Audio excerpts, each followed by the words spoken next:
What's up, everybody?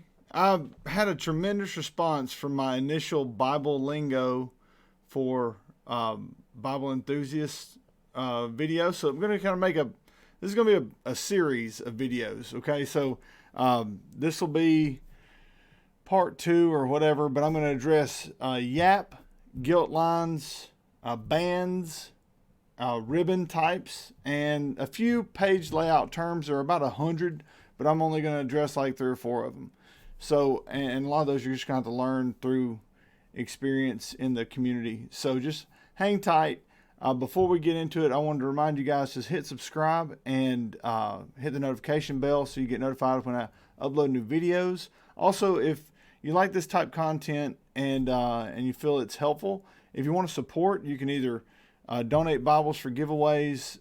We've received equipment and stuff before, which is excellent, super helpful. Or you can actually donate through Patreon. I'll leave a link to my Patreon account in the description of the video. So let's get started. Let's talk about YAPP. First thing. So what is YAPP? What are these people talking about? And it's YAPP. YAPP, and that's YAPP. So YAPP is the amount of cover that extends past the block. Okay, so this is a top grain ESV legacy Lego printing. It has a very minimal YAPP, probably what you would consider normal for a normal Bible produced nowadays. It's just a few millimeters, 2 or 3 millimeters of YAPP overhanging past the block. There's going to be some. You can't have the cover smaller than the block. It doesn't make any sense. So, and it's rarely going to be exactly the same width. So it's going to have a little bit that would be considered a no YAPP. Okay, so our very minimal YAPP. The next I want to show you guys is the Omega, and I use Omega a lot of times as a good reference. It doesn't fold over and touch completely. Okay, so the way you can tell the YAPP, it has a decent amount of cover that extends past the block, but they don't touch. The ends don't touch, and for it to be considered a full YAPP, the ends have to touch, and I'll show you a full YAPP here in a second. So whatever's in between no YAPP or minimal YAPP and full YAPP is considered a semi-YAPP. So semi-YAPPs can vary wildly in the amount of overhang because it's in relation to the thickness of the block. If the thickness of the block were as thick as this, you could have a 3/4 inch overhang and still not be a full YAPP. You see what I'm saying? So it could have a decent amount of YAPP and still not be a full YAPP, or it could have more YAPP and be a semi-YAPP, where this one might have less YAPP and be a full YAPP. So it just depends on the block thickness and preferences. Because if you have a really thick Bible, a full YAPP a lot of times looks a little odd, because a thick Bible, to have a full YAPP, that's a lot of overhang, and it almost looks odd or weird.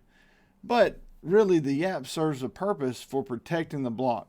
So if you don't mind it looking a little odd and you really value protecting that block, then by all means do a full YAPP. Now this is one I had rebound by Francisco Guerrero a couple years ago, and you can see it does meet. It's a full YAPP. It might actually overlap just a hair. This is a full YAPP Bible, and it's also a legacy, so it's the same block as this. Both of these are Lego legacies.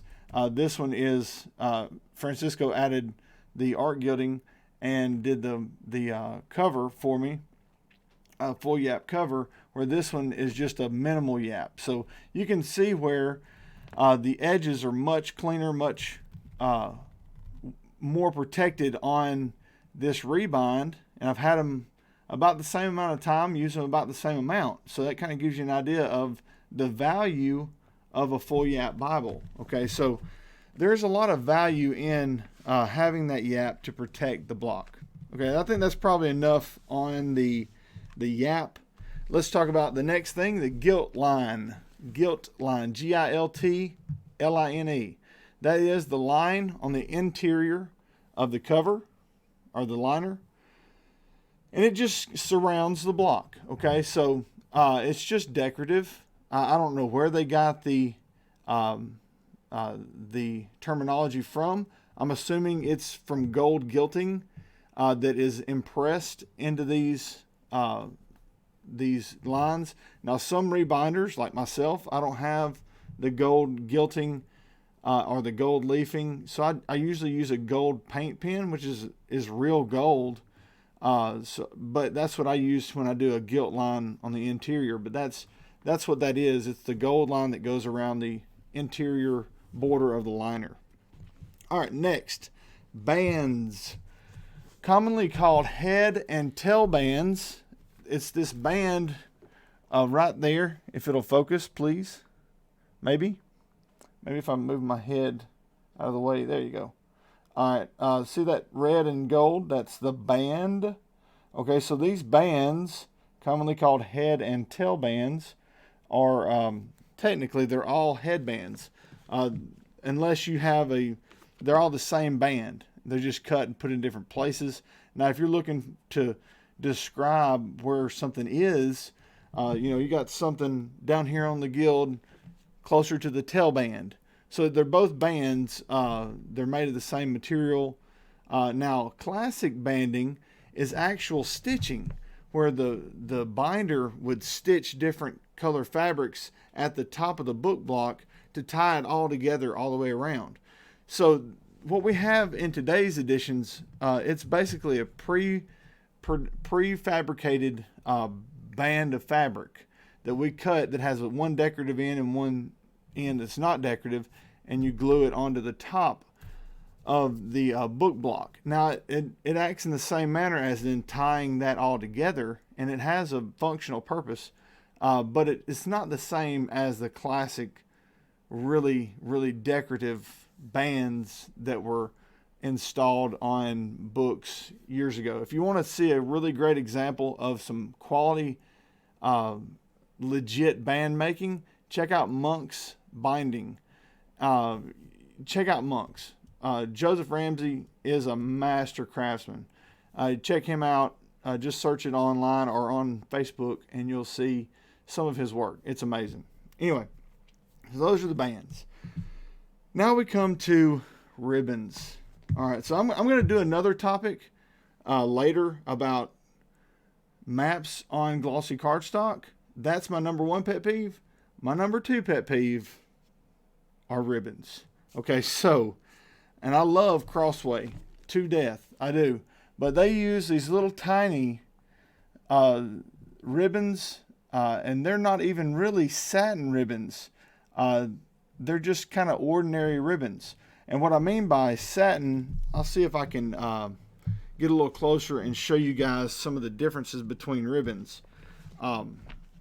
This ribbon on this rebind is a double-sided satin ribbon. All right, so hopefully you guys can hear me. Let me turn this mic. Hopefully you guys can hear me now. This ribbon, you can see it has a single side that is really fine, really fine, and then you flip it over and it has another side that's really fine. Hence the name double-sided satin ribbons. Now, one of my big, kind of, not really big, but one of my key complaints with the newer Premier Collection editions, which I talked with Daniel Mars, their publisher, about. These editions are so nice. However, they only use single-sided satin ribbons. So bear with me again. I'm going to show you the difference in those, and I'll move this mic. All right, so as you can see here, you have one side that's really fine and sheer. I mean, not sheer, but it's smooth. It's that satin. When you flip it over, you see how it's a little. Let's see if I can get you a little closer. You see how it's not the same texture. It's not the same texture as that. So you have that texture, and then this texture is more of a rough texture. This is called a single-faced or single-sided satin ribbon. So you also have a ribbon type called gross grain, which is a really nice ribbon. It just has a different texture. It's more of a not rough, but it's not as smooth. It has intentional grain to it. It's not your typical Bible ribbon. Okay, so Bible ribbon are going to typically be double-faced or single-faced satin ribbons, and the widths are going to be between 5 millimeters or 1/4 inch. Or 3/16 of an inch, or to 3/8 of an inch, which is 10 millimeters. Okay, so that's what your typical premium Bible, like this Allen, this is a chant-bound Allen NCR. It has 10 millimeter Beresford ribbons, and Beresford, that's Berisford, is a company that produces the finest ribbons in the world, and that's who produces these double-faced satin ribbons for the Allen editions, and basically any premium Bible, with the exception of some of the latest Crossway editions. Now, the newest Crossway Heirloom Study Bible does have 4 10 millimeter Beresford ribbons that are double-faced satin ribbons, and they're awesome. I just hope they continue that trend in their future productions of the Heirloom series. So that's a lot about ribbon. If you have any questions, please leave them in the comments.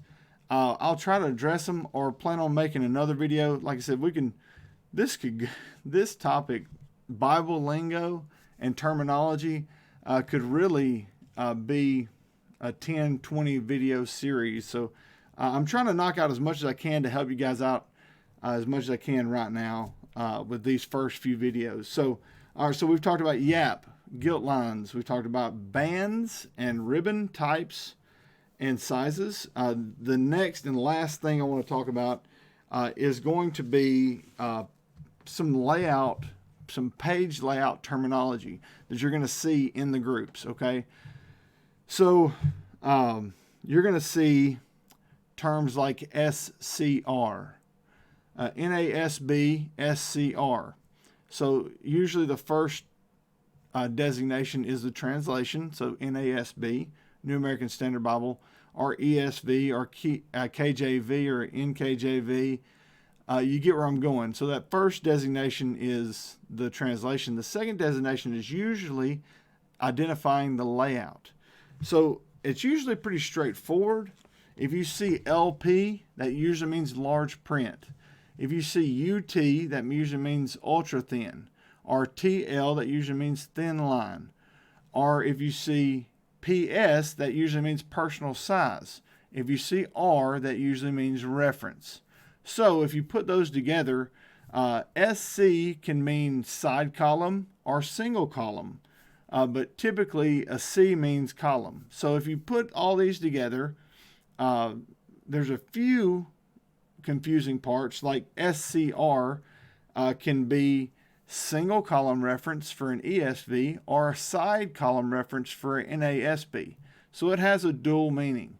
But for the most part, the rest of them are pretty self-explanatory once you know what these initials indicate.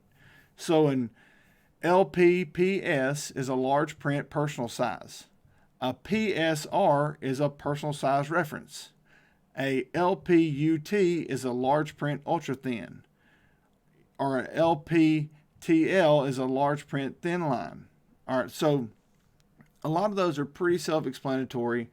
Feel free to ask at any point in time if you see something that's confusing. But usually that second designation, those initials will stand for, at least for the most part, will stand for those things. And let me recap them one more time. SC is either going to be single column or side column. R is usually always going to be reference, or it could be RL would be red letter. Okay, so if you see RL together, that could mean red letter rather than the R being reference. LP, or it's usually always large print. And then you have PS is usually always personal size. So just remember, if you put those together, they work together to describe the layout and the size. All right, so just to give you a quick showing of what these are, a classic reference, or like the NCR is the new classic reference. That is any layout with center column references. Okay, that's a classic reference Bible.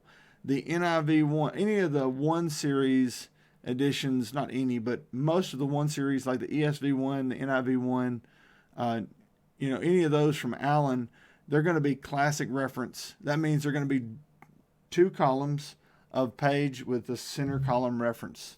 All right, so the NCR from Allen is there. It's the same exact layout as the ESV one, but it has a larger format. It's a larger print, larger page, so it's going to be the page for page the exact same thing, but it's going to be a larger font and stuff like that. You're getting the same references, everything.